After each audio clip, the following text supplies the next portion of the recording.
da gente começar, antes de começar, tu quer revisar alguma lâmina, alguma coisa, algum material? Lâmina é ótimo, até para das lâminas. Lâminas. Não, vamos. Não? Eu não deixei nada formal assim. Então. E como eu não consegui assistir a aula da doutora Ivênia, eu também não sei a abordagem que ela fez. Então, a minha proposta é começar a discussão e aí a gente vai. Tá bom. Vai ver onde vai parar. Bom, antes da gente começar, então, como começar esse dia, o Alto está entrando, seja bem-vindo, viu, Ronaldo? Fazia horas que eu não te via, que bom que conseguisse vir hoje. Oi, boa noite. Bom, bem feliz de retornar. Sidéria, tudo bem? Está entrando o Alten, ali a Paty, sejam bem-vindos. Então, assim, quem sabe antes da gente começar a apresentação, o bate-papo do Décio, vamos fazer uma oração. Eu vou pedir para o João, se o João pode fazer a oração de hoje, João.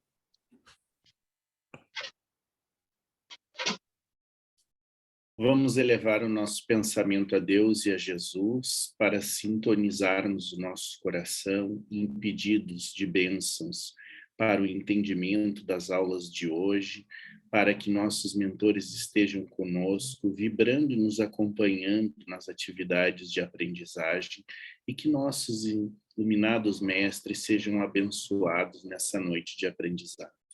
Que assim seja. Que assim seja.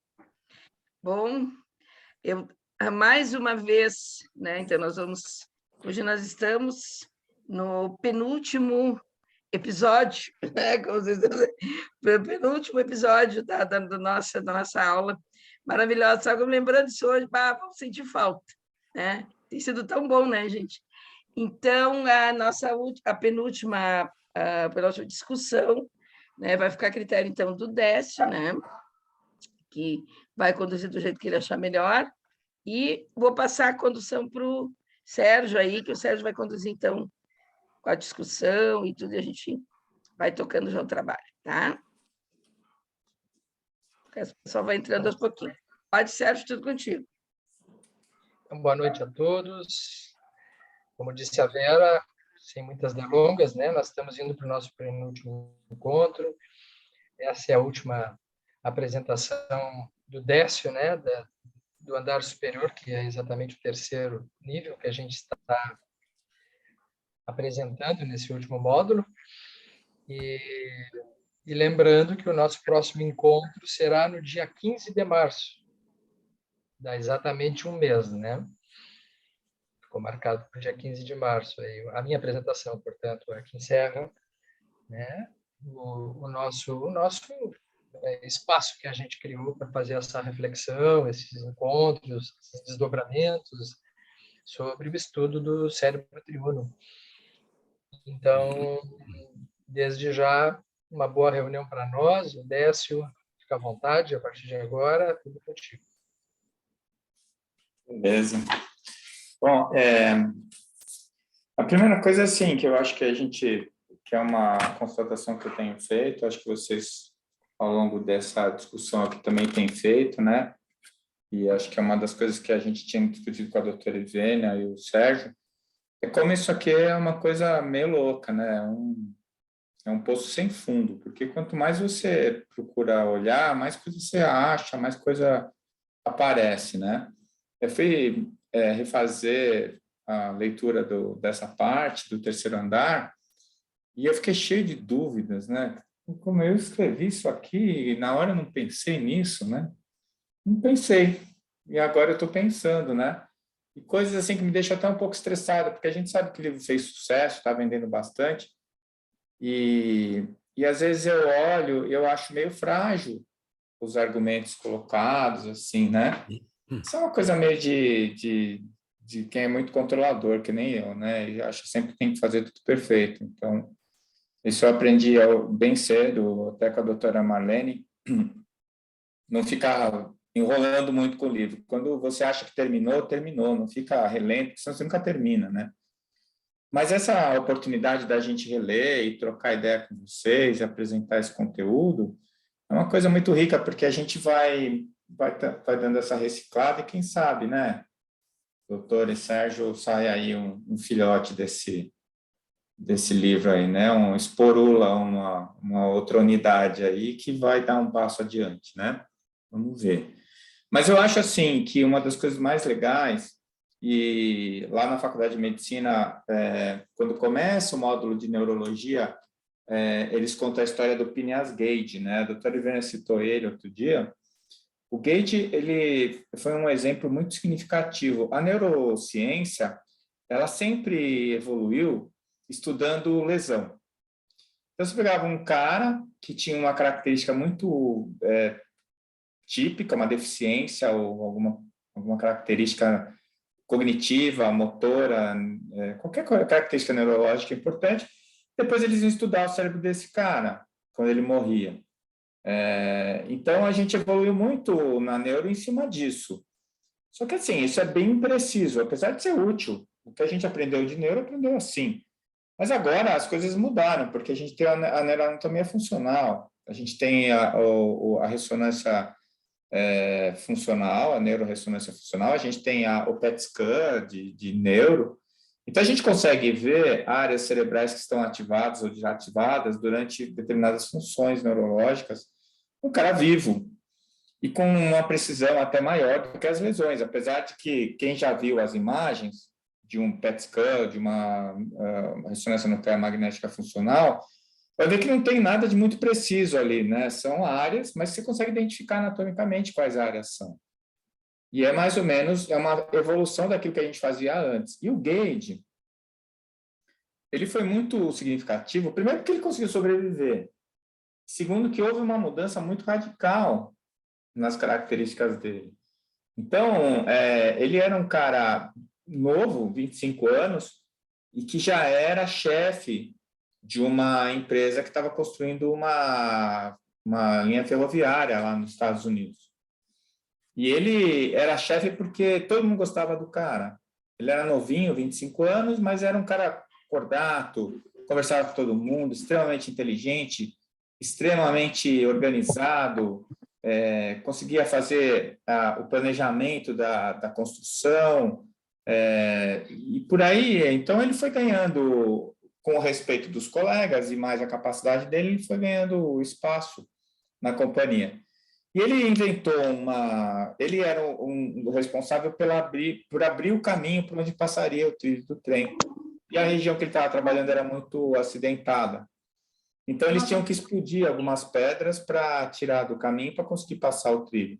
E ele inventou um instrumento que era uma haste de ferro, porque eles faziam o seguinte: ele e um assistente, eles faziam um buraco na pedra, aí o assistente colocava a pólvora no fundo, depois colocava areia, com um pavio, colocava areia, e ele ia com essa ferramenta e ele ia socando a terra em cima da pólvora para a pólvora ficar compactada. E aí eles acendiam o pavio. O que acontecia? Quando o pavio chegava na pólvora, a pólvora explodia, como a areia estava compactada em cima, a força da explosão ia para baixo e rachava a rocha. Então, de um lado da haste de ferro era pontuda para ele cavar o buraco na pedra, e o outro lado era plano para ele compactar a areia. E ele estava lá fazendo esse trabalho, e ele terminou um buraco, e o assistente estava colocando a pólvora e o pavio. E alguém chamou ele, e ele virou o rosto, né? Aliás, ele virou, dá para saber até o lado, ele virou, acho que, para o lado esquerdo. Foi isso mesmo, ele virou para o lado direito. Porque a hora que ele virou, que chamaram ele respondeu o que tinham falado. Quando ele voltou, ele achou que o cara já tinha colocado areia. E ele socou a haste de ferro. A haste de ferro bateu na pedra, soltou uma faísca, explodiu a pólvora, e a haste de ferro veio como se fosse uma bala e atravessou o lado esquerdo dele. Então, a haste de ferro entrou pelo olho do lado esquerdo, atravessou o cérebro, o lobo pré-frontal dele, e saiu pelo crânio. E ele foi jogado. A haste de ferro foi achada a 30 metros do lugar onde ele estava. Você imagina o que aconteceu. Isso em 1848. Esse cara era para ter morrido. mas ele não morreu. Ele foi atendido por um tal de Dr. Harlow, John Harlow.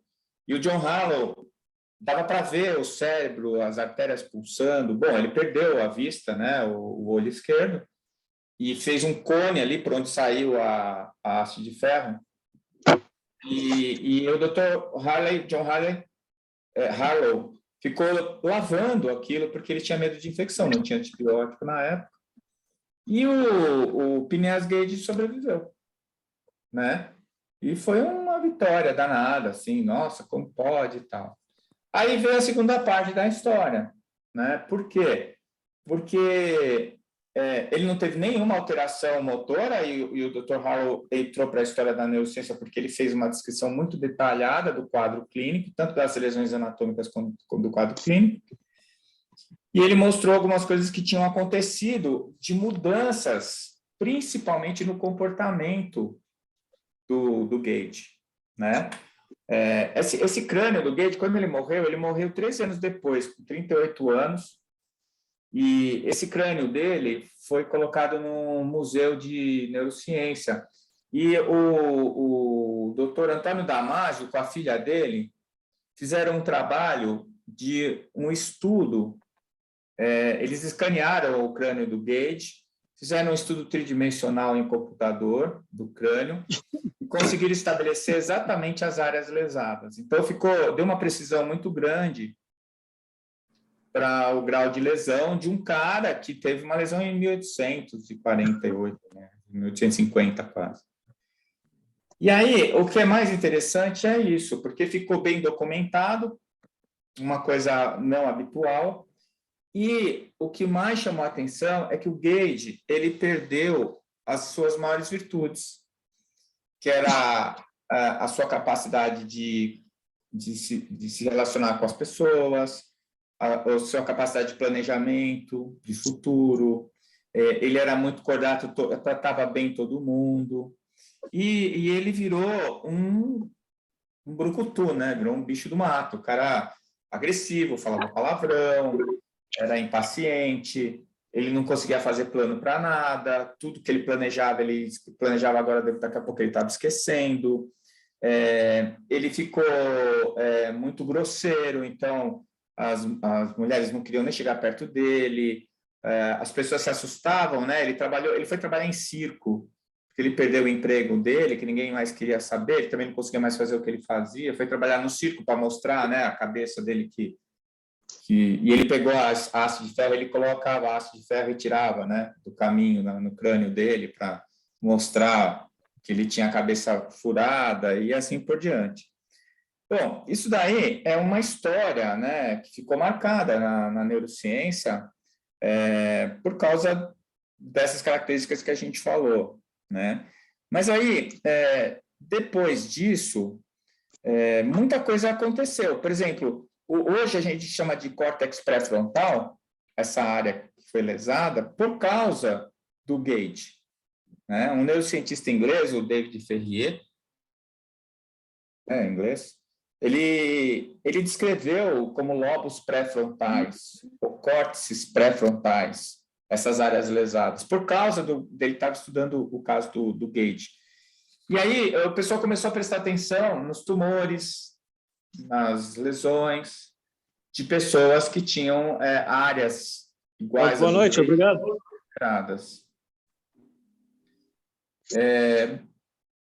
Posso continuar? Aí, o que aconteceu? Eles começaram a identificar algumas das características dos lobos pré-frontais, né? Dos lobos pré-frontais, não, dos córtices pré-frontais que estão nos lobos frontais, tá? Então, aí, como uma professora de neuroanatomia funcional fala uma bobagem dessa, ela vai me puxar a orelha. Então, é o córtex pré-frontal. Aí, o que essas áreas fazem? O próprio Dr. Damasio, ele fala que é o ponto de cruzamento entre a razão e a emoção, né? É onde a gente consegue fazer esse contrabalanço. Eu lembro muito da gente falando, né, que o espírito só evolui quando as duas asas batem com a mesma força e equilíbrio, a razão e a emoção. Pois está aí, né? Está aí no córtex pré-frontal, o ponto onde parece que se expressa essa capacidade de equilíbrio de emoção e razão, né? Então, alguns trabalhos que foram feitos mais para frente identificaram algumas das funções desse córtex. Então, por exemplo, o raciocínio e capacidade de tomar decisão, né? Como o pré-frontal ele dá uma capacidade de você planejar, de você ver futuro. Por exemplo, uma coisa que o Gage perdeu era a capacidade de síntese. Então, quando você está assistindo um filme, por exemplo, eu não sei vocês, mas a minha mulher adora filme de bandido e mocinho, detetive. Eu sempre descubro quem é que matou nos primeiros 10 minutos do programa, né? Porque é muito fácil, eles dão muita dica. Mas eu estou prestando atenção e eu vou construindo um pensamento e eu concluo um raciocínio e falo, quem matou foi tal cara porque eles já deram essa dica, essa dica, essa dica. Ela fica brava comigo, ela fala que eu dou spoiler, que eu já assisti, não quero falar. Mas isso aí é pré-frontal que está fazendo isso aí. Então, quando você está diante de alguma coisa assim, por exemplo, eu não sei se vocês já viram isso, o pessoal coloca um texto faltando letra, com letra trocada, e você lê assim mesmo. Por quê? Porque você consegue abstrair o conteúdo final, substituir no seu cérebro o que está faltando para captar a ideia. Quem faz leitura dinâmica nem lê, na verdade, ele lê algumas palavras ou algumas letras da palavra, o suficiente para identificar o que aquilo significa. Isso é pré-frontal. Então, se você perder isso, você não consegue mais fazer uma previsão de futuro. Você não consegue prever o que vai acontecer. Então, isso é muito comum, né? A gente faz isso em criança na escola, né? Você mostra uma situação, por exemplo, 2 bolinhas, uma bolinha mais uma bolinha, dá 2 bolinhas. Depois você põe uma maçã mais uma maçã. Ele sabe que a regra é que 1 mais 1 dá 2, 2 bolinhas deu 2 bolinhas, 2 maçãs vai ser 2 maçãs, vai ser 2 a conta. E você vai fazendo as associações por uma questão de capacidade de previsão, de planejamento. E tudo isso está no pré-motor. Outra coisa que o pré-motor faz, ele funciona meio como o superego. Então, eu já me meti na área da doutora, agora eu vou me meter na área do Sérgio. Que é aquela parte da sua psique que fica de olho em você. Não pode fazer isso, hein? Isso daí vai ficar feio. Isso aqui... Né? O seu comportamento moral, o seu comportamento social diante das pessoas, te dá o seu simancol, né? Quando a gente tem ele muito grande e tem uma pessoa do lado que não tem quase nenhum, a gente tem a vergonha alheia, né? Todos vocês já passaram por isso. A pessoa, quando bebe, principalmente, que dá uma desligada no pré-frontal, né? Porque o álcool é inibitório. Aí o cara dá uma liberada geral ali no superego dele, o pré-frontal dele fica dormindo um pouquinho e ele começa a falar bobagem, se comporta de maneira inadequada. Que é exatamente o que aconteceu com o Gage. Isso é função do pré-frontal. Outra coisa que é muito importante é que isso é essencialmente humano. E quando a gente vai ver, na evolução filogenética, o córtex frontal mais bem desenvolvido é o humano. E o pré-frontal, o córtex pré-frontal, é o mais característico da nossa espécie. E é a nossa espécie que tem esse comportamento social, com regras, com possibilidades, o que pode, o que não pode. A gente é organizado nesse sentido, né? Isso tem a ver com instinto também, porque se você for ver, os insetos que vivem em conjunto, né? Abelhas, formigas, cupins, eles também seguem regras.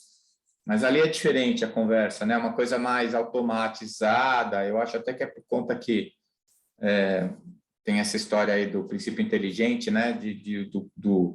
Da colmeia toda ser um indivíduo, né? E as abelhinhas serem como se fossem células que estão ali encarnadas temporariamente.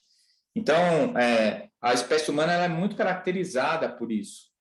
E nenhuma outra espécie do planeta tem essa característica.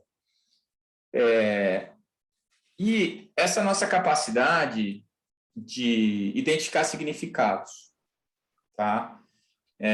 Então, assim, a gente usa muito símbolo, né?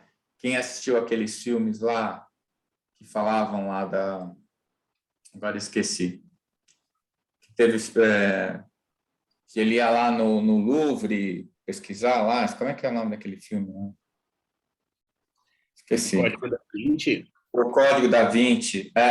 O personagem era especialista em símbolos, não era? Ele olhava um símbolo que ele nunca tinha visto e ele conseguia identificar conteúdos naquele símbolo. Isso é essencialmente humano e pré-frontal, né? Você está passando por algum... Oi? Décio, você está falando tanta coisa interessante que eu não estou me aguentando aqui para não comentar alguma coisa, né? Vamos lá. Dá para fazer isso assim? Dá, claro. Então, claro. Vamos lá. Olha, quando você falou... Porque antes dessa coisa do símbolo, né? Quando você falou da área pré-frontal, que o Damásio falou que é a região de encontro da razão e da emoção, então tem aquele trabalho da Rita Carter, num livro que eu tenho que chama Mapping the Mind, é do ano 2000, ela fala das conexões neuroquímicas entre o sistema límbico e a área pré-frontal, né? E ela relata todo o caso do Eliot, que foi um paciente do Damásio, que teve um tumor nessa região e quando o neurocirurgião extirpou, rompeu essas ligações. E o Eliot ficou com tudo isso que você falou, né? Perdeu a capacidade de sentir, perdeu a iniciativa, perdeu a capacidade de previsão do futuro, de projetar coisas do futuro. Então, Décio, uma coisa que eu fiquei pensando quando fala assim que o cara não sente nada, eu tenho uma dúvida que o Sérgio pode ajudar aqui. Porque, assim, eu acho que não é que o indivíduo não sente nada, eu acho que ele sente lá no terreno das emoções, né? no id dele, no inconsciente dele, no sistema límbico. Como ele não pode levar isso para o lobo frontal e tornar isso consciente, ele não sabe que sente. Mas quem sabe, se fizer uma regressão de memória na criatura, ele vai conseguir acessar o que ele sentia, né? Porque se tem essa ligação da área pré-frontal com o sistema límbico, então o que ele sentiu lá no sistema límbico, ele não conseguiu jogar na área pré-frontal, né? Então, essa para mim é uma especulação, uma dúvida. Não sei tem a ver com o que a senhora está falando, com uma coisa que eles falam que é assim, como você não consegue interpretar símbolos, conteúdos, previsões, o indivíduo com lesão pré-frontal, ele não tem empatia, ele é incapaz de projetar o que o outro está sentindo. E os psicopatas, né, eles têm isso aí, é o que a senhora está falando. Mas é muito interessante o que a senhora falou, quer dizer, não é que, de repente, não é que ele não está sentindo, ele não consegue contextualizar aquilo. Então, ele vê uma criança, uma pessoa, um bicho sofrendo, aquilo não significa nada para ele. Nada. Então, se ele estivesse olhando uma parede em branco, não muda nada. Mas talvez ele esteja lá sentindo, porque é o cérebro dele que está com defeito, né? A princípio. Eu vou falar sobre isso. Eu posso contribuir nisso aí um pouco. Assim, um dos achados mais consistentes da neuroimagem hoje, na área das neurociências, o Décio está falando do trauma físico, né? No caso do Phineas Gage.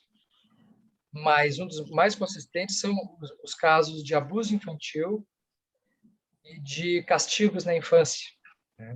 Se vocês entrarem na internet, vocês vão encontrar isso, já tem na internet livremente. Vão ver assim, crianças que foram abusadas sexualmente na infância, elas apresentam num grau muito significativo alterações funcionais e estruturais, né, morfológicas, no desenvolvimento de áreas como o sistema límbico, o giro do símbolo, corpo caloso e a área pré-frontal, principalmente.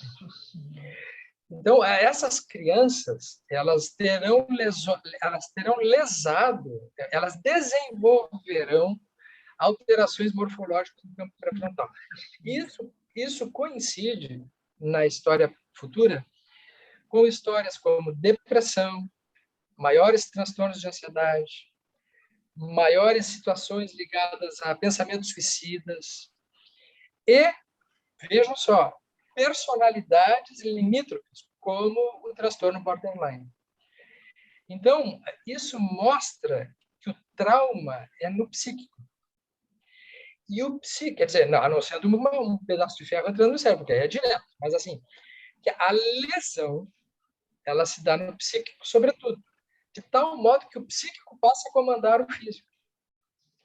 Então, hoje não é preciso ser espírita para saber que não é a partir do cérebro que surgem as alterações. Mas Sérgio, a partir do psíquico, né? Tem um outro dado que corrobora o que você está falando, que é o seguinte: os lóbulos frontais e os córtex pré-frontais são os mais instáveis e os últimos a serem mielinizados. Então, quando você pensa em neuroplasticidade, são as áreas mais suscetíveis a alterações, né, estruturais, morfológicas, durante o desenvolvimento da criança, do indivíduo, né, que vai até os 7 anos de idade, mas, no caso desses lóbulos, dessas áreas, vai até os 13 anos, se não me engano. Então, o que você está falando tem uma base fisiológica, né? Quer dizer, se você submete o indivíduo a um trauma psíquico, e como é o psiquismo que estrutura o cérebro, então você vai ter um distúrbio, uma desorganização daquelas estruturas ali para manifestar esse trauma, né? Sérgio, eu vou aproveitar agora, eu achei interessante isso aí, me lembrei. Deve fazer uns 8 anos. E o castigo corporal também. O castigo corporal também. Tem estudo sobre o castigo corporal, né? Aquilo que vai traumatizando, que vai fazendo com que aí entra aquele estudo que a gente tem feito assim do inconsciente, né? Que a pessoa não lembra, claro que a pessoa não lembra, porque ela vai tornar isso tão fora do campo de consciência, e esse campo inconsciente, por estar altamente ativado, ele irá bloquear as funções de uma área física e, portanto, de um lado que não estará disponível no psíquico, a não ser que isso possa depois ser tratado, enfim, e aí, enfim, tem todo um desdobramento disso aí, né? Então, Vera, desculpa. Não, tu falasse, Sérgio, eu me lembrei de uma paciente que eu acompanho até hoje, faz uns 8 anos, talvez alguns lembrem disso, né? Que como eu trabalho com HIV e a gente faz prevenção também, então muitas vezes sou chamada para os PrEP, né, que são as medicações que a gente usa para prevenir doença transmissível, né, inclusive AIDS, né, então geralmente o pessoal me liga. E eu me lembro que essa guriazinha, ela tinha 8 anos, foi um trauma horroroso, ela foi estuprada pelo padrasto, ela, na verdade, ela ficou assim, um trauma, que ela teve que fazer cirurgia, colostomia, foi terrível. Eu me lembro que eu acompanhei essa criança na UTI e, na ocasião, foi difícil até de dar os antirretrovirais para ela, né? E o pessoal discutindo, Verinha, sangrava muito. Digo, olha, a gente não sabe se essa pessoa estuprou. Tem ou não tem HIV. E depois, um familiar de um outro paciente foi me falar lá na faculdade e me falou separado, não, doutora, aquela pessoa que estuprou a pacientezinha tal, ele tem AIDS, então foi uma coisa muito traumática. E essa guriazinha passou uma barra, então ela ficou na UTI um tempo, depois ela ficou no andar, eu acompanhei, ela ficou acho que uns 3 meses no hospital. E fez reabilitação também, Sérgio, mental. Mas o que a mãe nota, a mãe até hoje leva essa guriazinha para mim, fiquei muito amiga da família. Ela deve ter agora uns 14 anos, 14, 15 anos. Ela ficou com uma alteração de comportamento importantíssima. Ela ficou agressiva e ela esse dia foi me pedir socorro. Disse, doutora, eu não sei mais o que fazer com ela. Porque ela diz que ela encontra as pessoas no ônibus e pode dizer qualquer coisa que ela se irrita, ela bate, ela machuca, ela se torna uma pessoa agressiva. Ela, na verdade, se defende, né? Porque o registro dela é de uma agressão. Quando ela agride, ela está se defendendo de alguma coisa que ela não sabe o que é. É como se fosse a barra de ferro do Phineas Gage entrando toda hora na cabeça. A mãe foi pedir socorro porque ela está sendo acompanhada pelo psiquiatra. Mas, pelo que a mãe conta, né, Sérgio, não adiantou nada. E eles estão com dificuldade de usar remédio, tudo. Sim. Mas isso aí veio, falou isso, eu me lembrei. Olha o trauma que essa criança passou, né, gente? Isso também tem a ver com Eu neuroplasticidade. fiquei, Décio, antes de te devolver aí, o pessoal da Pelotas aqui fala muito que nós todos somos perigosos. Assim, Décio, eu fiquei pensando o seguinte, que o contrário também deve ser verdadeiro, né? Assim, uma infância cheia de amor, de um ambiente familiar saudável, lembrando que Jesus dizia, deixai vir a mim as criancinhas e não as impeçais, ele estava trazendo uma orientação no sentido inverso disso que a gente está falando, no aspecto do desenvolvimento integral. Esse é um ponto fundamental para nós que somos dualistas, né? A gente vai falar sobre isso, mas uma das coisas que eu queria complementar que a Vera falou é que isso também tem a ver com os estudos de neuroplasticidade. Então, a neuroplasticidade provocou a lesão no pré-frontal dessa menina por causa da agressão brutal que ela sofreu. E aquilo, no momento em que ela estava antes do ponto de viragem, né, onde ela interrompe, ela conclui o sistema nervoso central dela, então ali ela é mais suscetível. Então, dos 0 a 7 anos, e vem isso aí que o Sérgio falou, que é fundamental, que a criança é como se fosse um ser em um estado de hipnótico que aceita sugestões. O que você sugerir para ele vai tender a aceitar como verdade. E ele está organizando o sistema nervoso central dele, a circuitaria, a parte neuroquímica, está tudo se estabilizando ali de acordo com o espírito que está encarnado e com as experiências que ele está vivendo. Mas a partir do momento que estabilizou, é muito complicado você desfazer aquilo. Então, o que hoje a neuroplasticidade está trabalhando? O cara teve um AVC, teve uma lesão enorme numa área do cérebro e não consegue mais mexer o braço. Aí você faz fisioterapia nele, faz e começa a mexer o braço. Ele está recrutando outras áreas do cérebro para fazer aquilo ali. Na neuroplasticidade, eles estudam o seguinte, se eu conseguir resetar uma área do cérebro e reprogramar aquela área para ela fazer a mesma função, então eu vou voltar a mexer o braço com a mesma destreza que eu tinha antes de ter a lesão. Então, até eu concluo assim essa história, que é mais fácil você enganar o cara do que provar para ele que ele foi enganado.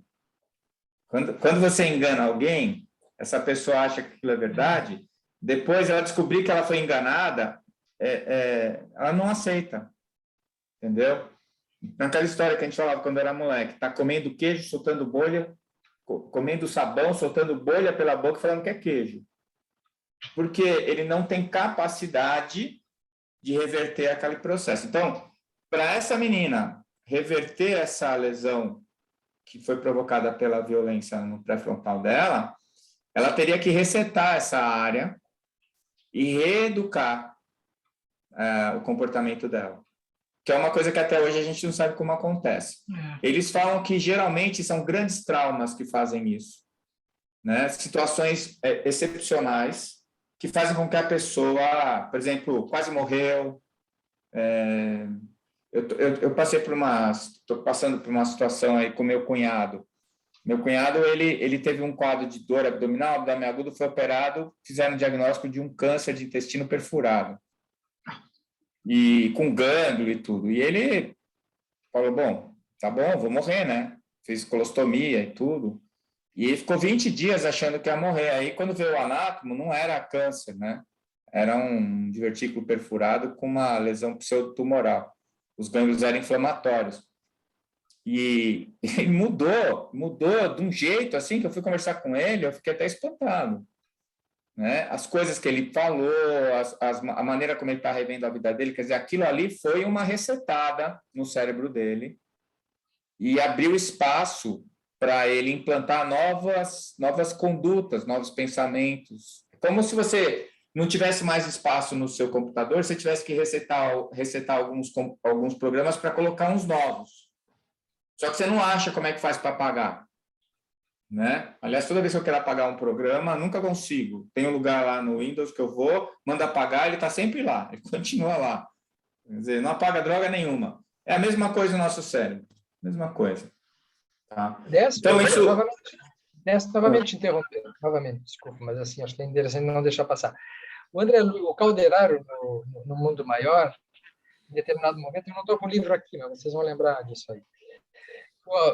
Quando ele fala do terceiro andar, ele diz que nós não usamos um décimo, ou usamos um décimo. Ele reafirma isso, né, de que são áreas virgens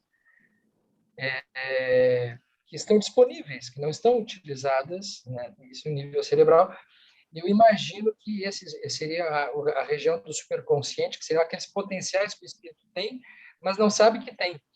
Mas ele tem, já estão ali. Eu fiquei pensando que o teu cunhado e tantas vezes nós próprios temos acionadas essas potencialidades a partir de golpes que obrigam, né, a essas instâncias, mostrar esse grau de resiliência. Não sei o que tu acha disso. Não, eu acho que é bem isso. Como o contrário é verdadeiro. Muitas coisas que são tuas, como espírito, por exemplo, essa menina, tem muita coisa dela que ela tem que está impedido de se manifestar por causa dessa alteração do pré-frontal dela, causada pela violência. Então, quando a gente está inserido numa cultura, quando a gente está inserido numa determinada família, quando a nossa infância e adolescência é determinada por algumas experiências boas ou más, a gente vai abrir espaço para a manifestação plena de determinadas características que são nossas. E aí que entra o ponto crucial que eu queria chegar, que tem a ver com aquilo que você falou. Se o cérebro fosse o produtor dessas emoções, dessas características, explica o fato de você ter uma lesão nessa área e não conseguir ter aquela situação. Sim, explica. Mas e as pessoas que têm o cérebro normal e têm esse comportamento? Entende? As pessoas que têm estrutura organizada e elas têm o comportamento igual do Phineas Gage. Está cheio aí. Está cheio. Então, isso mostra, pelo menos para mim, claramente, que, como diz o André Luiz, nada é totalmente físico nem nada é totalmente espiritual.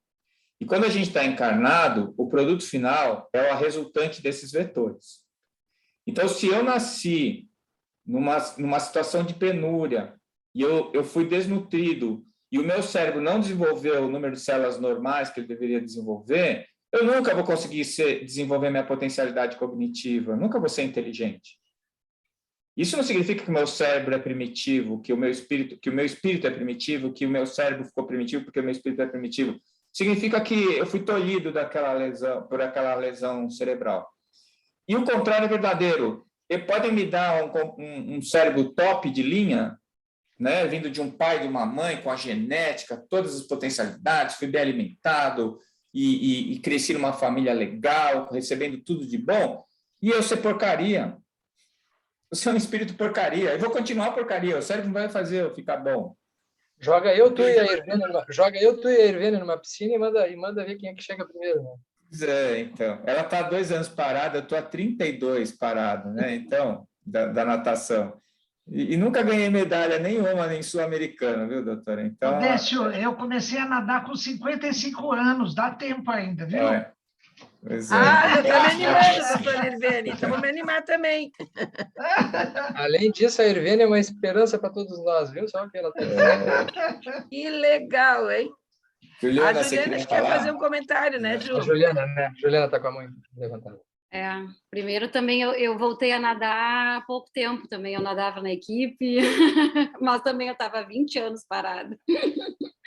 Mas assim, quando a Verinha começou a falar do exemplo que ela lembrou, né, eu na hora me lembrei também que hoje eu atendi uma paciente com suspeita de autismo, mas que na verdade ela começou a ficar antissocial e se isolar com 9 anos de idade. Antes ela era super sociável, tinha um desenvolvimento muito bom, assim. E aí, conversando, veio essa história do abuso também, que com 3 a 4 anos, ela sofreu abuso de um primo da mesma idade, que tinha 4, 5 anos o primo, e ela tinha 3 para 4 anos, que ela só foi contar agora, quando ela foi para o psiquiatra e para o psicólogo. Então, ela nunca conseguiu contar isso para ninguém, e aí com 9 anos ela começou a ter esse isolamento, e ela está assim com transtorno psiquiátrico que eu não sei, tão na dúvida se é bipolar ou o que é, assim, ela está com muita medicação e tá assim as coisas que ela me diz, que ela tem duas Mariazinhas na cabeça dela, que ela não sabe por que ela está vivendo. Aí eu tentei ajudar ela na questão do sono, mas eu não quero dormir, doutora. Aí eu não quero pegar no sono. Eu estava tentando ajudar ela, vendo se, de repente a gente usa uma melatonina, uma coisa mais assim, porque ela já toma um monte de medicação e não dorme. E ela é epilética também, então também por isso que ela veio para mim.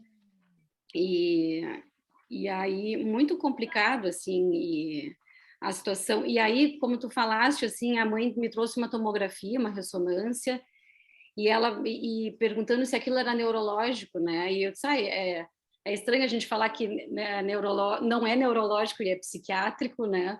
E ela, mas vem do cérebro? Eu digo, sim, vem do cérebro, mas ela não tem nenhuma lesão cerebral, é uma questão do funcionamento do cérebro dela, e que reflete no comportamento, né? Então, ela estava atrás de uma lesão e atrás acho que eu já era terceiro neurologista ou quarto que ela vai, e atrás de um motivo neurológico, né? E aí eu conversei bastante com essa mãe dessa função do abuso e tal, mas como desagregou totalmente ela, e eu achei assim interessante, que foi interessante, mas eu relacionei muito com essa questão da puberdade, porque foi bem quando ela entrou na adolescência, né, Então, na puberdade, ali com 9 anos. Né, deixa eu falar uma coisa, eu não sei se vai ajudar ou vou atrapalhar, mas assim, uma das coisas que eu penso é que a realidade ela é individual, no nosso caso, né? Nós que somos seres em evolução, a gente não é capaz de ver o que é, a gente vê o que a gente quer que seja, né? A realidade espiritual e a realidade física são muito separadas uma da outra.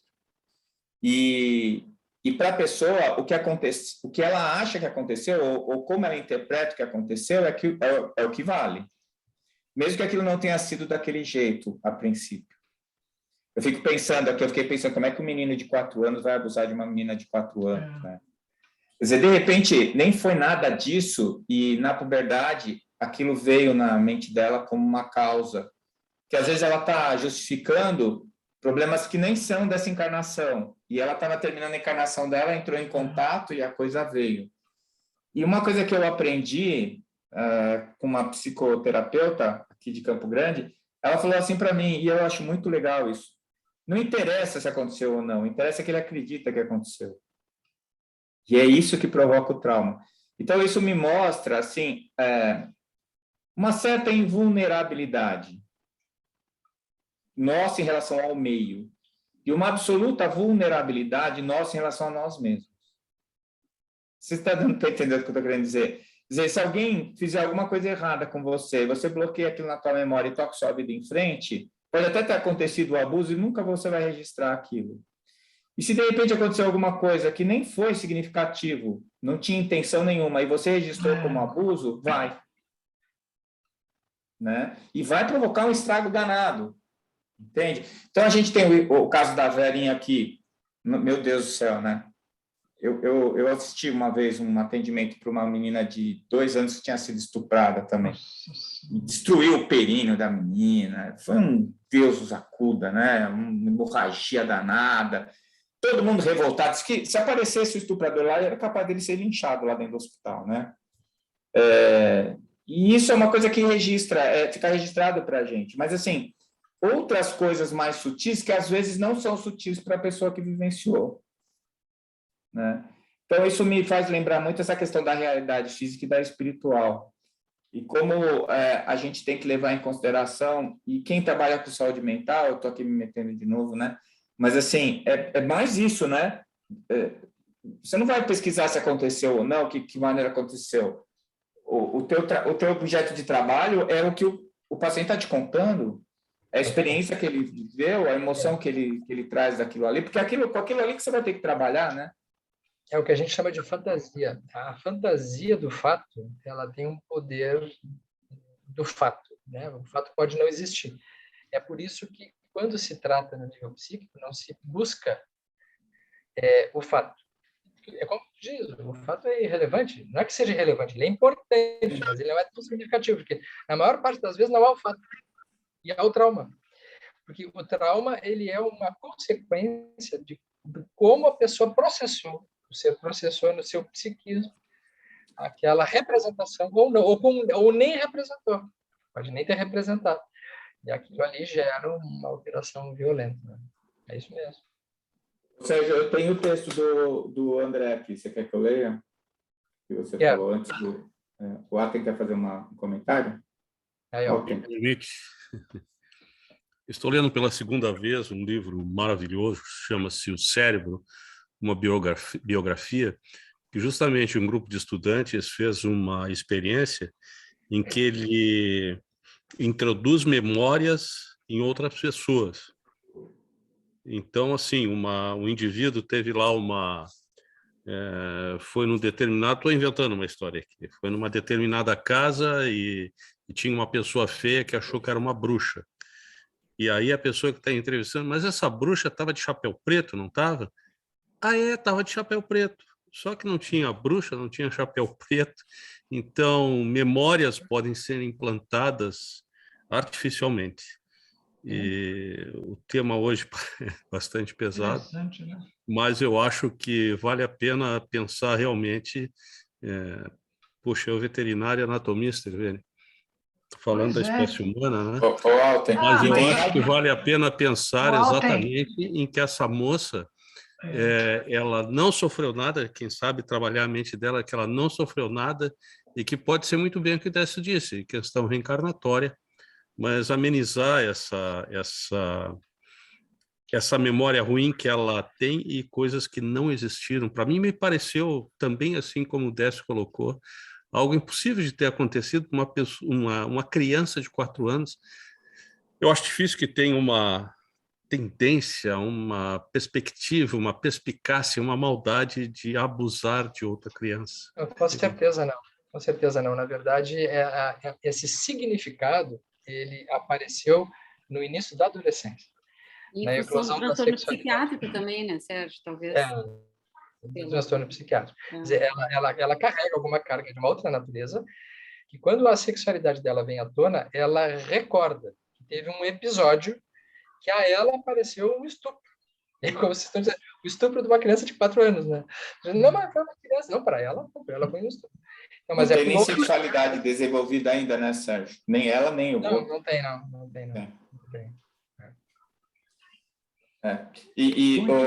Tem uma coisa que você falou e que eu lembrei da minha avó. Minha avó falava assim, quem conta um conto, aumenta um ponto.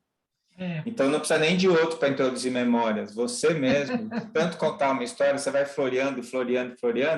Chega uma hora que você nem lembra mais como aconteceu de verdade, porque a tua mente já floreou tanto que aquilo está representado de uma forma muito mais rica. Eu faço muito isso. E aí eu aproveito e escrevo. Se você for ver os detalhes e o brilho dos meus relatos, principalmente nas coisas que eu vivenciei, eles vão vindo na minha cabeça na hora que eu estou escrevendo. Eu não questiono se eu estou inventando, se eu estou me lembrando, se tem alguém me inspirando. Eu só escrevo, ficou bonito? Tá bom. Né? A mensagem principal é aquela, então tá. Mas a gente aumenta mesmo. Tanto para dizer que foi horrível, quanto para dizer que foi legal, né? Você já acabou de falar, Alten? Sim, acabei. Desculpa, eu até nem deixei falar, minha amiga, me desculpa. Não, Alten, não fica com tanta culpa de você estar invadindo o terreno humano, porque nós somos animais, né? Nós somos do reino animal. Não existe reino hominal, né? Então, Décio, eu ia falar que você falou que o córtex pré-frontal é típico do humano, é típico da nossa espécie agora, né? Porque se você voltar ao filme há 3,2 milhões de anos atrás, com certeza o Homo habilis ainda tinha a crista supraorbitária, o lobo frontal dele praticamente era mínimo, né? Chimpanzé quase, né, doutora? Mais ou menos. Décio, e você vai entrar agora na simbologia. Eu já comecei a pensar o seguinte, olha, no comportamento animal, o Alten vai lembrar disso. Por exemplo, em algumas ocasiões especiais, como é o caso do acasalamento, e chamar a atenção da fêmea tal, ou do macho, os animais, às vezes, eles mudam de cor. Por exemplo, o pavão abre aquelas asas todas, ou então tem uns pássaros que têm um canto próprio, e o outro interpreta isso, né? Então, por exemplo, uma cor. O Eduardo Farias, que falava muito disso, né? No comportamento animal, a importância das cores. Por exemplo, toda cor vermelha ou preta ou muito escura, ela tem essa simbologia do ataque e defesa, do predador e da presa, né? Ao passo que por exemplo, ocasião de acasalamento, são cores vibrantes, são cores o espectro é mais colorido.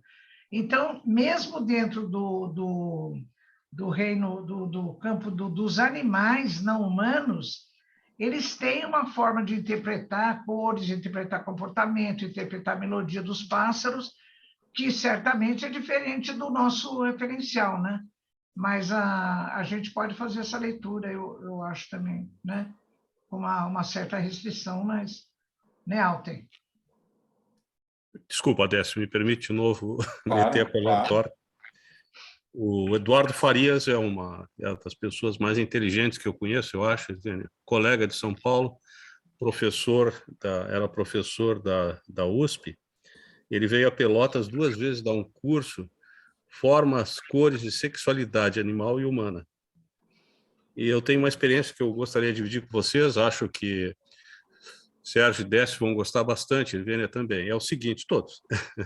É o seguinte, ele veio aqui, eu preparei esse curso, um auditório para 300 pessoas. Estava lotadíssimo, lotadíssimo.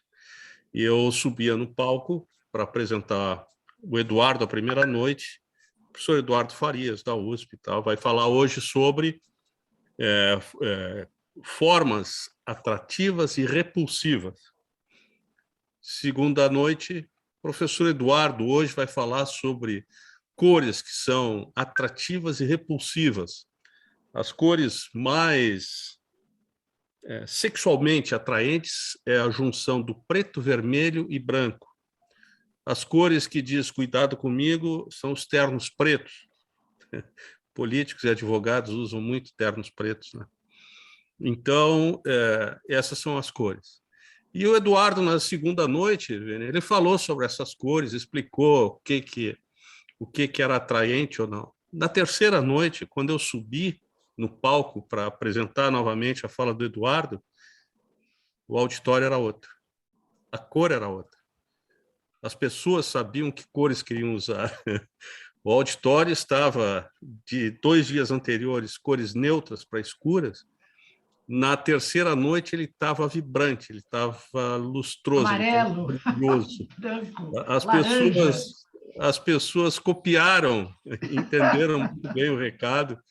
E eu entendo assim, Sérgio, psicologicamente houve o que Jung falou, não é?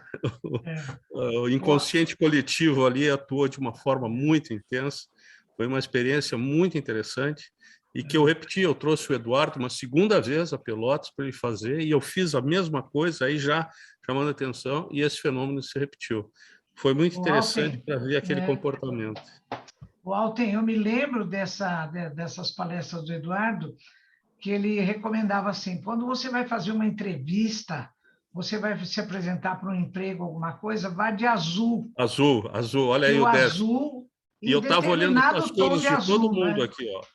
Determinado tom de azul é a cor da comunicação, né? Olhem as cores de vocês. O Sérgio está falando ali, está mostrando alguma coisa. Hoje estou preto.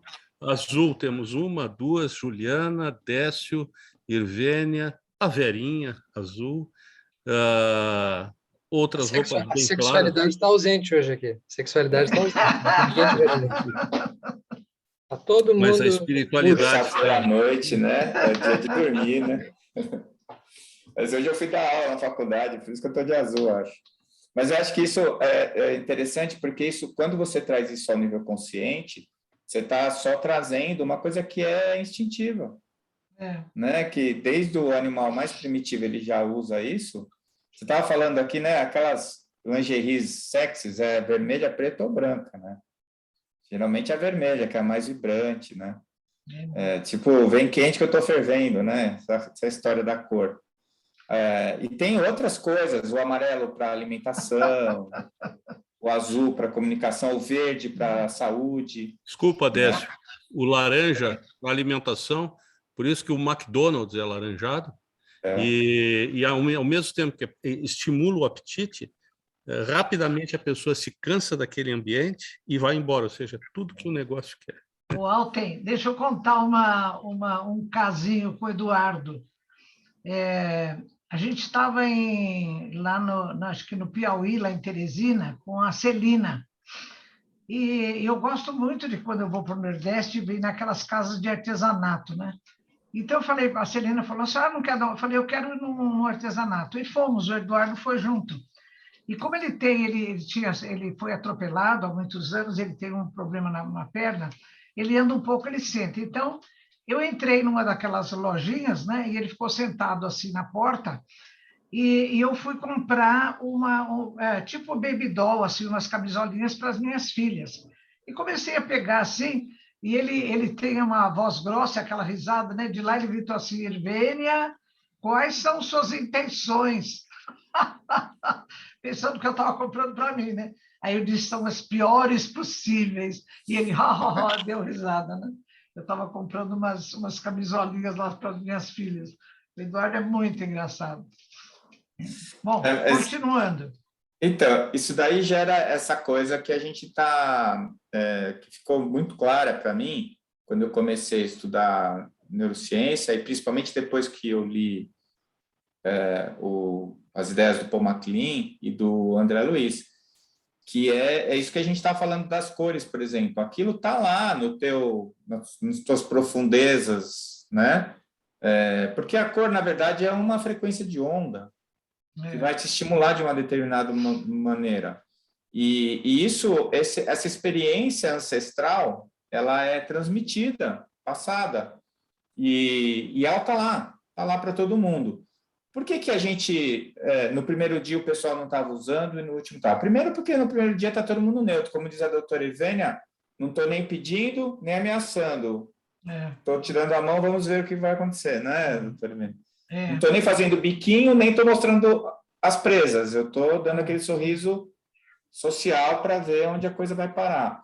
Mas depois as pessoas vão se soltando e a coisa vai acontecendo, né? Você vai numa festa, o gurizada vai sair para balada, vai usar. E outra coisa, eu gosto muito de observar comportamento, sabe?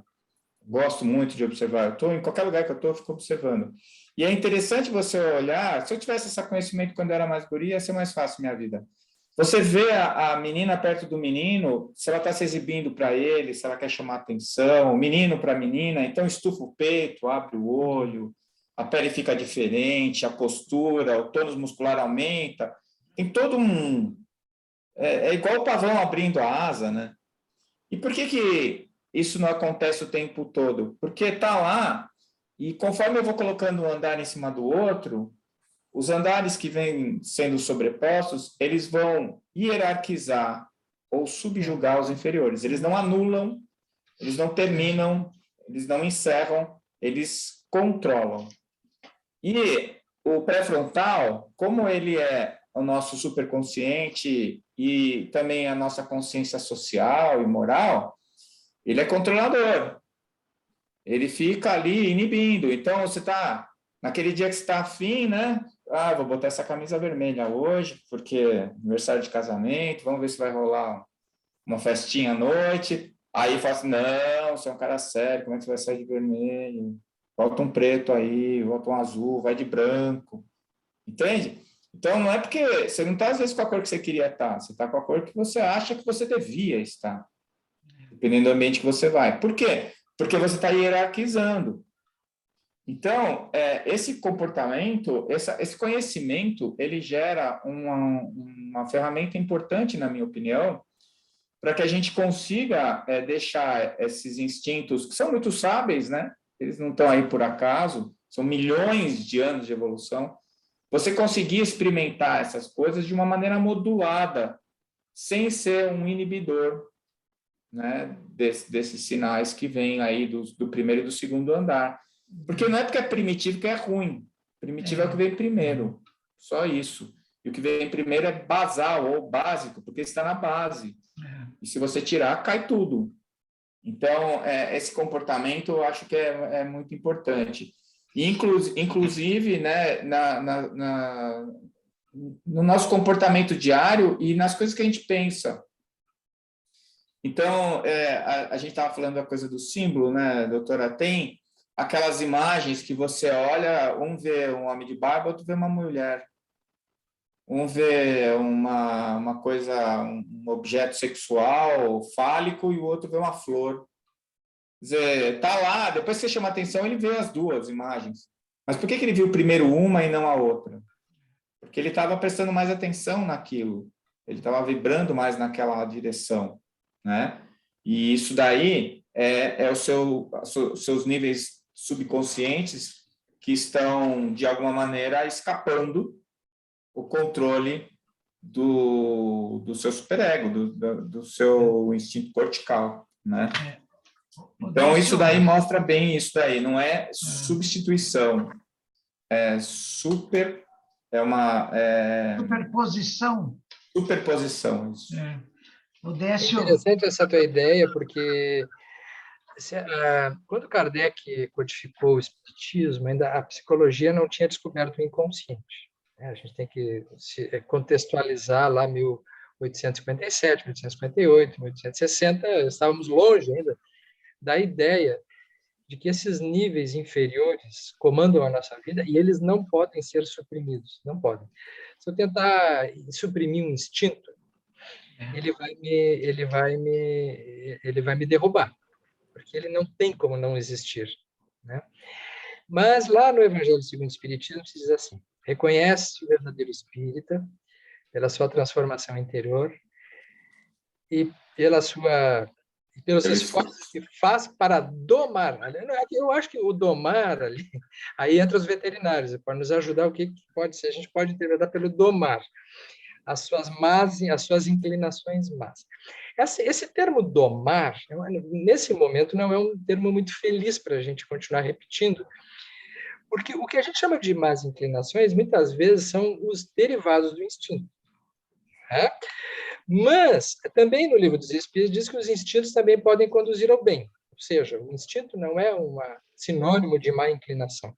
Ele é uma força que vem de baixo, que vem de dentro, que vem do fundo, que vem do início, que vem do que apareceu primeiro. Então, na verdade, eu não sei como é que se doma um cavalo, aí os veterinários nos ajudem. Se é suprimindo aquele potencial de vitalidade que ele tem, ou se é canalizando e organizando, e também, se faz isso com um animal, eu imagino que isso tem uma função semelhante no ser humano, que teria uma sofisticação muito maior. Então, realmente não é supressão, não é inibição, não é repressão, não é anulação, é uma outra coisa, que tem muito a ver com uma transformação, com um processo de construção, de ampliação, e aí, sei lá, eu acho que são outras colocações. Só estou dizendo isso que é para a gente poder avançar na compreensão daquilo que a gente sai repetindo às vezes, né? Sérgio, não seria modulação? Modular? Pode ser. Parece que é melhor que domar, né? O Sérgio, em veterinária, muito antigamente, as domas se faziam através do castigo, né, Alten? Mais recentemente, nas últimas décadas, começaram a aparecer entre veterinários e biólogos os que estudavam o comportamento animal, né? Então, agora se sabe que a doma ela tem que ser feita com base na recompensa. É aquele circuito da recompensa. Então, é assim, você faz com que o animal faça uma determinada coisa, por exemplo, cavalo. Aí você vai dar uma cenoura para ele, você agrada ele e tal. Ele ganha alguma coisa. Ele ganha alguma coisa. Ele não perde. O cão também. Você quer que ele pule aqueles negocinhos lá e tal, aí você conduz ele para cá, assim que ele pula, você vai lá agradar ele e dá uma coisinha e tal.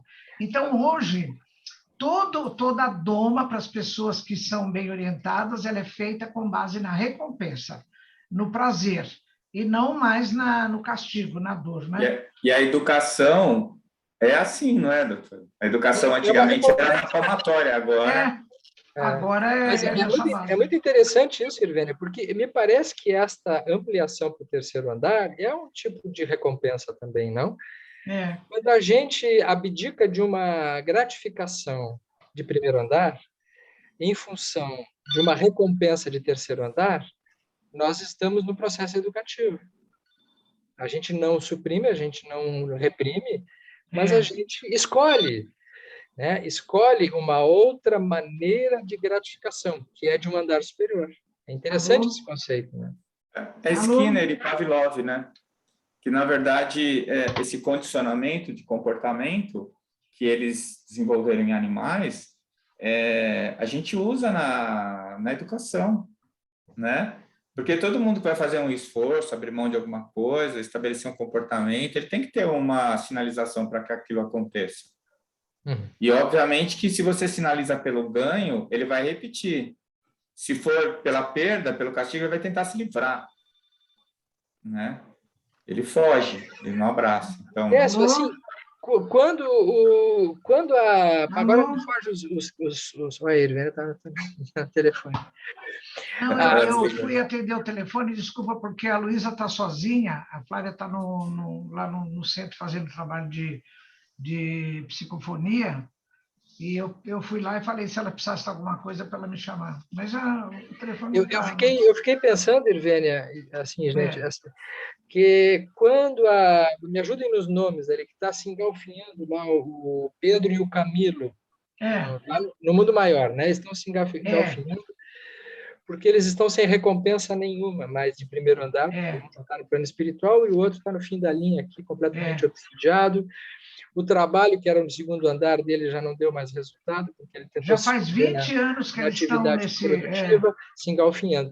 Qual é a maneira que o Camilo consegue... É o Camilo, né? O Camilo consegue deixar... O Pedro matou o Camilo. O Pedro ainda está encarnado, o Camilo desencarnado. O Camilo, qual é a recompensa que o Camilo precisou ter para sair do processo? Olha, foi a chegada do Espírito. Foi a chegada de Cipriana. Porque André Luiz, ainda na ingenuidade de aprendiz, ele fala para Calderaro, não podemos consolá-los com palavras de conforto. E Calderaro diz, André, eles precisam de vibrações de amor que nós ainda não temos. Aí eles chamam Cipriana, que está mais evoluída, ela se materializa no plano deles, e André Luiz fica assim extasiado pela beleza dela, né? Ela vem toda iluminada, sai do tórax dela e da face aqueles raios de luz. Então ela se aproxima deles, e à medida que ela vai vibrando amor, aquela carapaça de fluidos deletérios que envolve e interpenetra os dois, ela vai se fragmentando. E ela consegue acessar o coração deles, né? Aí está. Aí dá a impressão que ela doma. Por exemplo, que isso foi o domar os instintos. Foi o domar, porque os dois se sentiram acolhidos, né? E ela, através das vibrações dela e da autoridade moral, ela foi incutindo neles a ideia do perdão, a ideia da fraternidade e tal, e os dois cedem, né? Porque, inclusive, Sérgio, quando você fala dessa tal da representação, a imagem dela é tão fulgurante que os dois se ajoelham porque acham que é a Santa Maria, que é a Nossa Senhora, né? Então, ela está falando com eles. Espera aí, pessoal, eu vou atender. Atende aí. Eu vou atender. A Sidéria está de mão. A Sidéria, acho que quer falar, né, Sidéria? Na verdade, eu fiquei um pouco lá atrás, quando o Delcio falou na plasticidade, né? E aí juntou tudo com a aula da Irvênia da outra vez. Eu vou levantar uma questão, sem muita resposta, mas assim, obviamente que é decorrente da minha experiência profissional, né? Ao longo dos anos, assim, uma coisa que eu percebo na minha área, assim, que o fundamental é a escuta, né? Então, assim, a gente faz uma mudança gigantesca quando a gente começa a se escutar, né? E desde muito tempo eu venho trabalhando isso no consultório para poder fazer a pessoa se escutar, né? Porque eu entendo que por mais que tenha, como vocês falam ali, né? Que há uma lesão, por exemplo, no pré-frontal, com algumas questões infantis, na medida em que a pessoa fala, essas mudanças elas vão se realizando, né? E aí eu penso assim, que essa plasticidade ela não para, ela tem que continuar, né? Mesmo que seja ao longo dos anos, a menos que tenha uma questão bem física, mas uma situação como, por exemplo, um abuso sexual na infância, né? É possível, sim, de a gente trabalhar ao longo dos anos. Claro que dependendo de quando procura, demora muito tempo, mas tem essa possibilidade desse tratamento, né? Visto que aquilo que que a doutora Ivênia nos falou, né, sobre a questão da nossa função enquanto evolução espiritual, né? Nós temos que andar em crescimento. Então, as coisas que nos acontecem aqui, elas têm uma possibilidade. A gente vive no meio para nos proporcionar um crescimento, né? Então, se é para provocar um crescimento, né, existe uma possibilidade, mesmo que a gente não saiba hoje explicar muito, né, dessa relação, onde entra essa coisa cerebral e o desejo inconsciente da pessoa, o desejo de mudança da pessoa, né? Eu já vi, por exemplo, uma senhora que fez tratamento 30 anos para tentar resolver um problema de depressão. Ela chegou com risco de suicídio quando veio tratar comigo, muito forte, né? E aí, ao longo do tratamento, que foram muitos anos, né? Ela conseguiu chegar num abuso que ela sofreu, ela conseguiu olhar para esse abuso e conseguiu sair de uma depressão sem precisar, inclusive, continuar com a medicação. Então, quando vocês começam a falar a questão cerebral, né, e aí fica uma questão não definida, mas para a gente poder pensar, né, às vezes me passa a ideia de uma coisa muito estanque, né, e quando o Décio falou sobre a plasticidade, eu queria retomar isso, né, porque o que eu vejo é que quando tem desejo, tem mudança, né, e seja qual for o problema, pode ser um problema muito grave. Eu não trabalho com dependente químico, por exemplo, a menos que deseje tratar, né, porque pela forma que eu trabalho, né, e eu já vi situações, pessoas sempre me diziam que, dependente químico, dependendo da droga, 30% consegue sair, né, e eu vi pessoas que eram menos dessa porcentagem, conseguir sair quando desejavam, né? E saíam sozinhos, inclusive iam buscar tratamento depois. Então, eu só acrescentaria... muito individual, né?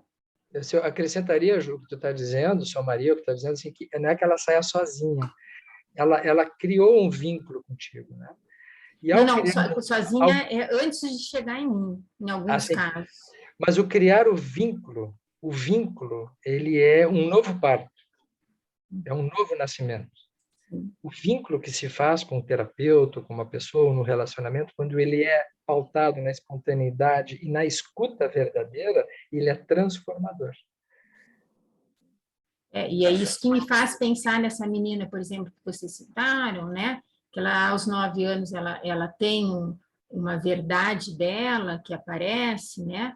E obviamente, há uma rememoração de algo, que talvez não seja nem nos 3 anos, o quanto ela está sendo escutada, né? Porque um tratamento não depende só de medicação, né? Com certeza. Tem uma outra... O que a gente pode... a impressão que a gente tem de que é estanque é um vício apático do nosso aprendizado, né? Nós somos todos mais ou menos da mesma geração, e a gente aprendeu que neurônio era a célula fixa, e que eu só perdia, nunca nascia novo. Isso não é verdade. Mas ainda é verdade que depois do ponto de viragem, tudo fica mais difícil, não impossível. Então, o estímulo tem que ser muito mais poderoso. E o que você está falando do desejo, eu chamaria de vontade, né? Eu gosto muito do Schopenhauer, tem uma diferença entre o desejo e a vontade, né? A vontade é busca de uma meta. O desejo é criação da minha imaginação, né? Eu não sei nem se isso cabe, né? O Schopenhauer escreveu em alemão, não sei, mas assim que eu interpretei. Então, eu interpreto, para mim, a vontade é o combustível da alma. Se eu tenho vontade, eu boto a alma para andar e eu vou chegar onde eu quiser, mesmo que o meu cérebro tenha dificuldades. Então, tem um livro do Mário Beauregard, chama O Cérebro Espiritual, em que ele fala de um trabalho em que ele fez uma ressonância nuclear magnética para um paciente com um transtorno obsessivo compulsivo. E ele identificou um circuito que o paciente ativava antes de dormir, que ele tinha que lavar a mão 20 vezes antes de dormir, senão ele não conseguia dormir. E eles fizeram um tratamento cognitivo-comportamental lá para ele mudar isso e conseguiram uma resposta positiva, clinicamente. E quando ele foi repetir a ressonância, o circuito tinha desaparecido. Então, ele mudou. Mesmo que ele não faça nascer neurônio novo, ele muda a sinapse do neurônio, ele transforma o circuito, ele muda completamente a fisiologia. Então, é atrás disso que eu acho que você está, e eu acho que todo mundo tem que estar. O fisioterapeuta faz isso, direto. E acho que a gente tem que fazer isso também na psicoterapia, a gente tem que fazer isso também na relação com os nossos pacientes, né? Eu pego muito isso, às vezes, paciente que vem, eu falo que ele vestiu a camisa já da doença, né? Ele substitui a identidade dele pela doença. Então, ele não tem mais fibromialgia, ele é fibromialgico, né? A doença assumiu a personalidade dela, né? No caso, que a fibromialgia é mais mulher, nunca vi homem fibromialgico, e acho que isso tem a ver com ectoplasma também, né? Com produção de ectoplasma. Então, ela assumiu a identidade da doença dela, e aí, como é que faz? Ela não vai abrir mão disso, é a identidade dela. Então, ela vai ter que alguém vai ter que ter muita paciência para trabalhar isso e fazer ela descobrir e ela transformar. Que ela pode transformar? Pode, porque o cérebro responde aquilo que o espírito deseja. Não é o contrário. É uma pergunta que eu faria para ela, se ela chegasse e me contasse que ela tem isso, eu perguntaria, tá, e quem é a pessoa que está atrás desse diagnóstico? Né? Quer dizer, porque é a mudança dessa escuta, que ela escuta tudo, sempre todo mundo dizer que ela tem isso, né? E o que ela escuta além disso, né? Então, a escuta é essa mudança de olhar, né? Por isso que quando vocês falaram, eu pensei tanto a respeito, assim, tem um outro caminho, tem essa plasticidade que assim, como espírita, eu penso que sim, a gente muda todo Se a gente acha que o nosso cérebro que determina o nosso comportamento, absolutamente, né, que é ele que é a origem do comportamento, então a gente não é espírito. E aí que entra essa questão, que eu acho que é o grande... É o monismo materialista, né? Exatamente. Acho que o grande ponto é esse. O que veio primeiro, a estrutura ou a capacidade? A capacidade. E mesmo que eu tenha, vamos supor que eu ganhe um computador de presente, o computador está cheio de programas e coisas, vai ser difícil mexer, vai ser difícil, mas aqui eu vou mexer numa coisinha aqui, outra ali, outra ali, outra ali, outra ali, daqui a pouco o computador está do meu jeito. A pessoa que me deu o computador, se ela for pegar o computador, ela não vai conseguir nem abrir, que eu já mudei a senha, eu já fiz tudo. Então, o que vem primeiro é a intenção, é a vontade e a nossa capacidade adquirida como espíritos, que vai ou não ser implantada na máquina, que é o cérebro, né? E o cérebro é uma máquina. Deixa eu só ajudar na questão da definição de alguns termos, assim como desejo, vontade, hoje, como é que a gente escuta isso? Quando o Schopenhauer ele fala de vontade, a gente tem que também contextualizar, fazer um exercício hermenêutico aí, né? Schopenhauer ele é anterior ao Nietzsche, né? Então quando ele fala em vontade, ele desconhece ainda naquele momento que o que será definido como desejo mais adiante é assim: o desejo como uma força genuína, autêntica da pessoa. Ela está sabendo qual é o desejo dela. O desejo tem a ver com a pulsão. O desejo tem a ver com, assim, por exemplo, eu posso ter uma vontade de me curar, mas eu posso ter um desejo inconsciente de me punir. Por questões de infância, por exemplo. A pessoa tem muita culpa. E ela tem vamos dizer assim, um processo destrutivo que esse desejo vence a vontade dela. Então, ela procura, e ela se boicota. Fica uma luta de instâncias. Isso ele não sabia que existia. O Schopenhauer não sabia que existia isso. Então, ele sintetizou tudo como vontade. Hoje a gente poderia dizer assim, que a vontade verdadeira é aquela que está em sintonia com o desejo. Se eu estiver realmente desejando, é aquilo que Jesus dizia assim, se realmente tiverdes fé, movereis montanhas. Porque a consonância do desejo, do impulso, do instinto, agora, é canalizado com a vontade, ele é irrefreável. Né? Então, assim, quando a Sidéria fala em desejo, eu acho que está falando meio como sinônimo de vontade na tua definição, assim, né? Só para a gente poder entender. O Schopenhauer fala do desejo, não fala tanto da vontade, ele fala que o desejo é a representação, né? Você representa a realidade com o teu desejo. Então, mais adiante se verá que o desejo é inconsciente. Ele não tem como ser representado, ele pode ser compreendido e canalizado, né? Utilizado depois. Mas é nomenclatura, é questão de termos. Isso é só dizer. Eu falo que palavra é uma caixinha. Você coloca dentro dela o que você quiser. Exatamente. Contanto que todo mundo sabe que tem lá dentro, está valendo. Né? Então, define primeiro e depois... Mas é isso. E aí, eu queria complementar ou fechar essa ideia com relação a essa questão do que veio primeiro, né? A função faz o órgão, já dizia Diderot, essa ideia primordial de que existe um fator inteligente por trás dessa questão do aparelho, né?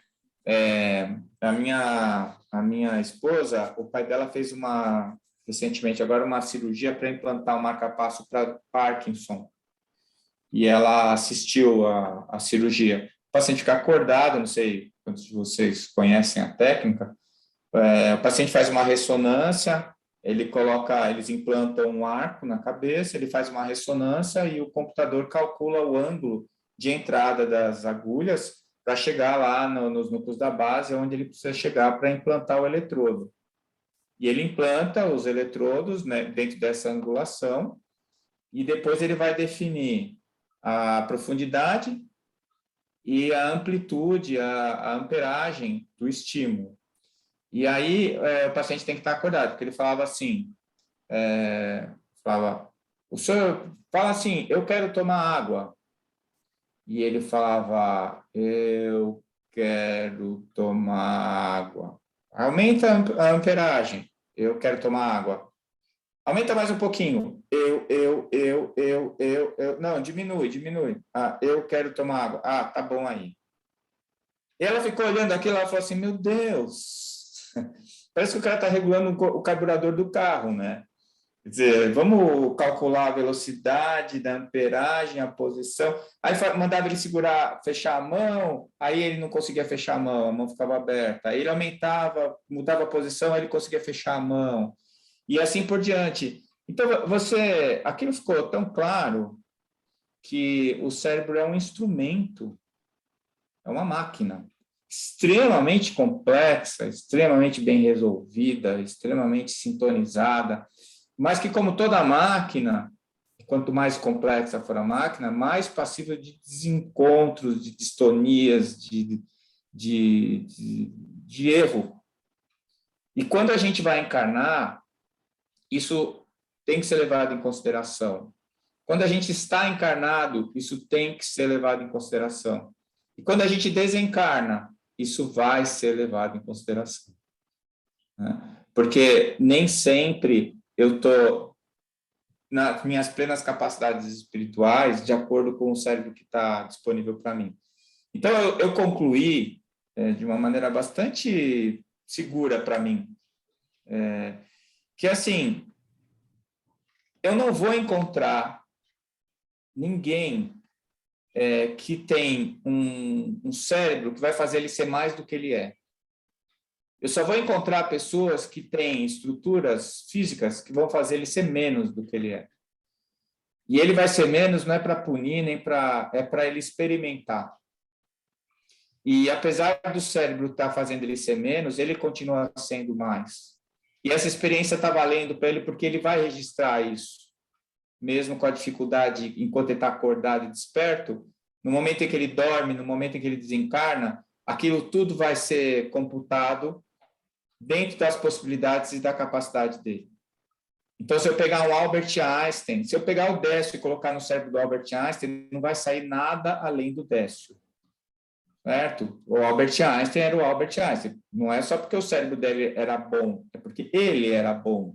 E o cérebro dele deu vazão para isso. Mas se eu pegar o Albert Einstein e colocar no cérebro de um gabiru, que sofreu deficiência proteica na infância, não vai dar um Albert Einstein. Né? Talvez dê um gabiru mais espertinho, mas vai ser um gabiru.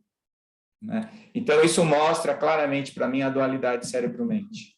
Mostra claramente para mim que, independente do carro que a gente está dirigindo, a gente pode ser um bom piloto ou um mau piloto.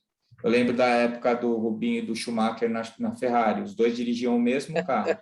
E apesar do Rubinho ser um baita piloto, que eu gosto muito dele, ele não chegava nem aos pés do Schumacher. Então, o Schumacher sempre ganhava com o mesmo carro. Ah, não era o mesmo carro? Troca, bota um na Ferrari do outro. O Schumacher vai ganhar, porque ele tem mais habilidade e capacidade, mesmo que ele esteja no mesmo cérebro. E isso é uma coisa que, para mim, é muito clara, né? E isso vai ser desdobrado em funções como a mediunidade, em funções como a capacidade de lutar contra determinadas doenças, né? O vício, a própria esquizofrenia, que eu acho que um pouquinho que eu aprendi sobre esquizofrenia quando a gente foi estudar para o livro, me mostrou um outro mundo. E, aliás, eu assisti um filme maravilhoso, eu não sei se foi você que me disse, Sérgio, sobre esse filme, chama Palavras na Parede do Banheiro. Alguém já assistiu esse filme? Assistam, está no Netflix. Parece uma bobagem, palavras, mas é a história de um esquizofrênico. Ele conta a história dele. Muito legal. Eu achei fantástico aquilo. E mostra claramente como ele, pelo menos no filme, ele sabe da dificuldade dele, dos limites que o cérebro dele põe e como ele luta contra isso. Né? O remédio faz ele ter consciência, mas o remédio tira a capacidade dele de experimentar os sabores. Só que ele é um chefe, ele adora cozinhar, o sonho da vida dele é ser um chefe. E se ele toma um remédio, ele não consegue ser chefe. Se ele vai ser chefe, ele surta. E é a experiência da encarnação dele, como nós temos as nossas, cada um de nós, dentro das nossas limitações, das nossas dificuldades, né? E a gente, neste momento, é o aparelho que está disponível para a gente. A gente fez muito em cima desse aparelho, a gente aperfeiçoou, bloqueou, aprimorou, estragou, ainda está fazendo isso com o passar do tempo, né? Você pegar o cérebro de alguém que usa droga, que fuma maconha, está matando o neurônio todo dia, quer dizer, a tendência desse cérebro dele é perder desempenho, e ele vai terminar a vida dele bobo, né? Falando lentamente, babando. Por quê? Porque ele não fez a manutenção do aparelho de comunicação dele, da interface físico-etérica dele, né? E aí entra o ponto final, que é a questão da consciência, da mente, o que é a mente, né? O que é a consciência. E isso dá uma outra discussão, né? Muito filosófica, mas que tem a ver com o cérebro, na minha opinião. Tá? Eu vou abrir o ângulo e a distância do cérebro triuno vai determinar o foco, né, da mente e o tamanho da consciência. Então, isso é uma coisa que na minha cabeça também ficou bem clara. Diga, Sérgio. Eu vou te convidar, Décio, para no nosso próximo encontro, que é o último, que é a minha participação. A minha ideia é fazer uma apresentação de conclusões finais do meu pensamento ali, que eu penso não vai demorar muito. E aí eu te convido para a gente poder seguir nesse ponto da consciência ali no nossa próxima reunião, assim como com a Irvênia também. Devido ao nosso horário hoje, eu gostaria já, né, de agradecer imensamente a ti e a Irvênia especialmente, né, por terem se disponibilizado nesse tempo para poder ter a Gama e Pelotas ter tido essa alegria de ter vocês na nossa companhia e ter feito, eu acho que isso que é um documento histórico que a gente conseguiu construir, né? Que está registrado para sempre aí, né? E então eu acho que em nome da Pelotas, né, Vera, a gente precisa desde já, porque a próxima apresentação é a caseira, né? Essa é minha e nós vamos nos encontrar ali mais para fazer algumas conclusões, algumas sínteses finais de tudo isso, mas eu acho que hoje, com a apresentação do Décio, a gente culmina assim numa proposta que começou o ano passado e que efetivamente a gente está completando no dia de hoje. Casualmente, um dia depois do aniversário da Irvênia. Então, nesse momento, eu convido a todos vocês para nós cantarmos o parabéns para a nossa querida Irvênia, porque eu acho que nós todos estamos de parabéns, né, por estes encontros maravilhosos que nós estamos tendo e ainda vamos continuar, mas, sobretudo, por termos a Irvênia na nossa companhia, completando mais um ano de vida, entre tantos que ela vai permanecer junto com a gente. Aí eu ia pedir, que bom que tu pediu, Sérgio. Vamos lá. Então, vamos lá? Parabéns a você nessa data querida, felicidades, ano querida. Parabéns, doutor Irvênia. Muito obrigado, pessoal. Nossa, a gente precisa ensaiar mais, foi muito ruim, hein? Vamos ensaiar mais. Não, mas olha aqui o pessoal da AME Pelotas lhe ama muito, viu, doutora Irvênia? Muito obrigada, Vera. Eu também amo todos presença. vocês. Muito obrigada. Foi um prazer muito grande participar desses encontros com todo mundo, né? Né, Décio? A gente ficou muito feliz, viu? Foi. Muito obrigado. Descobrimos que é uma grande nadadora, né? Era, né? Não sei. Deixa eu ver a minha volta agora. Só mais uma das habilidades dela. Só mais uma. É isso, gente. Não, mas não terminou ainda, né? No dia 15, eu não queria deixar estamos também... todos convocados aí para o nosso próximo encontro, viu, gente? Não terminou ainda. Isso aqui está com cara de finaleira, mas ainda não. Só tá bom. A pré-final. Muito obrigada para todos, viu, gente? Fiquei muito feliz. Muito obrigado. A palavra dela, Vera, está contigo. Ai, que bom, viu, Sérgio? Já estava pensando, vou pedir para cantar parabéns.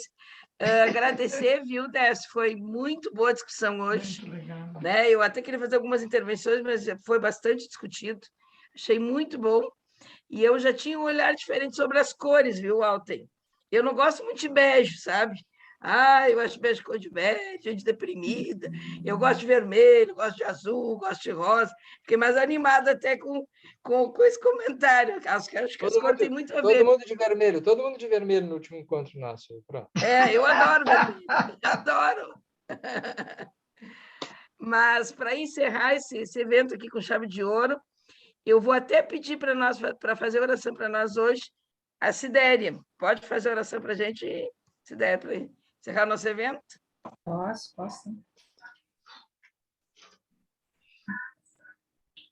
Então, vamos envolvidos nessa alegria, agradecer pelos ensinamentos que tivemos, pelas reflexões, agradecendo a disponibilidade do Décio, da doutora Irvênia, do Sérgio, que se dispõe a compartilhar com a gente todo esse aprendizado que já tiveram. Agradecemos o plano espiritual que organizou esse trabalho com a gente, que possamos aproveitar em nossas práticas cada ensinamento que aqui tivemos. muita satisfação, muita gratidão. Encerramos o nosso encontro de hoje. Que assim seja. Que assim seja. Que assim Muito seja. bom, né? Bem, gente. Coisa boa. Tá, pessoal, Olha. obrigado por Até o dia 15. Estava maravilhoso, viu, Décio? Muito obrigada, querido. Estava muito bom. Muito legal mesmo, nossa. Eu muito até vou bom. fazer um comentário antes da gente sair, Sérgio. Eu Hum. estava salvando lá no YouTube, organizando as aulas aqui do Cérebro Triuno, e achei, eu fiquei, sabe que até me emocionei, achei a apresentação de vocês, Ivênia, Décio, Sérgio, lá no Medinesp, uma aula do Sérgio. E fiquei pensando nisso.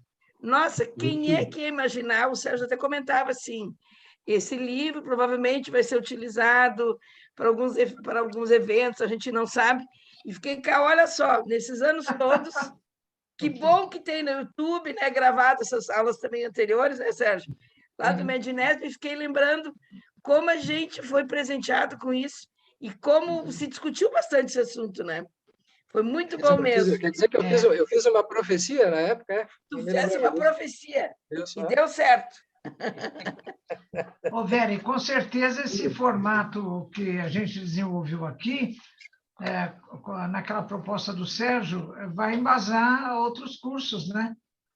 Como é o caso lá da Fabiola, de Brasília, que quer fazer o curso, então, quem sabe esse curso vai para lá como base e depois a gente faz o arremate, né, de todo mundo com o pessoal aqui da AME Pelotas, né?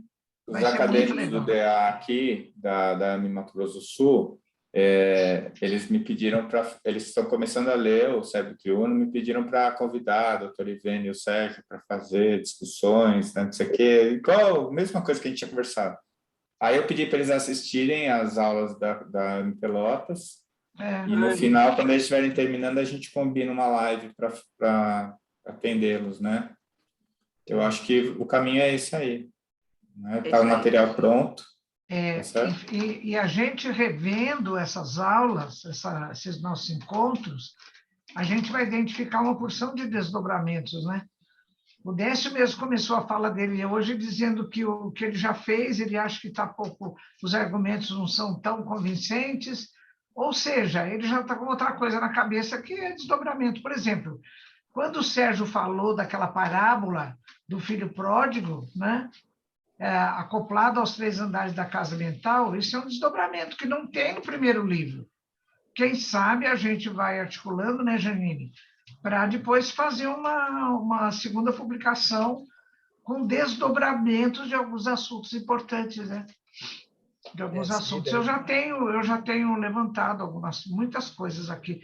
Uma coisa que agora, quando a gente falou do circuito de recompensa, Sérgio, eu abri aqui a figura que está na tua parte, o circuito de recompensa, ele começa lá no mesencéfalo, que é do primeiro andar, e ele vai varrendo, ele passa pelos núcleos da base e chega na área pré-frontal. Ou seja, isso tem um significado, né?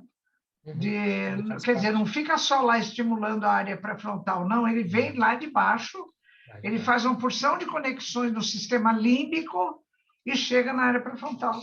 Isso vai dar aí pano para manga. Muito interessante mesmo, ele percorre todos os andares, né? Olha, e a gente uma hora tem que se reunir presencialmente, pegar essa lista que está surgindo dos desdobramentos e a gente fazer uma avaliação. Cenas dos próximos capítulos. É isso aí. Nossa Senhora. Bem, nós vamos ficar aguardando, todo mundo aqui aguardando. Outra coisa que eu acabei nem falando para o Décio hoje, porque não deu tempo, mas como ainda tem a fala do Sérgio, e eu marquei aqui na minha... Quando eu termino o lobo frontal, na minha parte do livro, eu coloco aqui um vizinho importante do lobo frontal, 2 pontos, o lobo temporal. E até hoje eu me pergunto por que Calderaro não falou no lobo temporal. Por exemplo, essa coisa da linguagem simbólica que o Décio levantou é do lobo temporal. O lobo temporal ele trabalha com linguagem simbólica, noção espacial e esquema corporal. Então, pessoas que têm lesão nessa área, às vezes, por exemplo, esquece que tem o braço esquerdo, não usa, não higieniza, Isso é citação do Ângelo Machado, né? Então, a gente tocar nisso, porque o lobo temporal, ele também, estruturalmente, ele tem o mesmo status funcional da área pré-frontal. Ele é associativo, ele é recente filogeneticamente, né? Então, o lobo pré-frontal, as pessoas que têm o Mário Beauregard fala isso também no livro dele, O Cérebro Espiritual. As pessoas que têm vivência de estados místicos, em oração, ela se sente integrada ao ambiente, isso é trabalho do lobo temporal, né? Então, olha, a gente tem muita... Eu acho que nós não vamos terminar nessa encarnação, eu, pelo menos, os desdobramentos que estão surgindo aqui dos comentários. Né?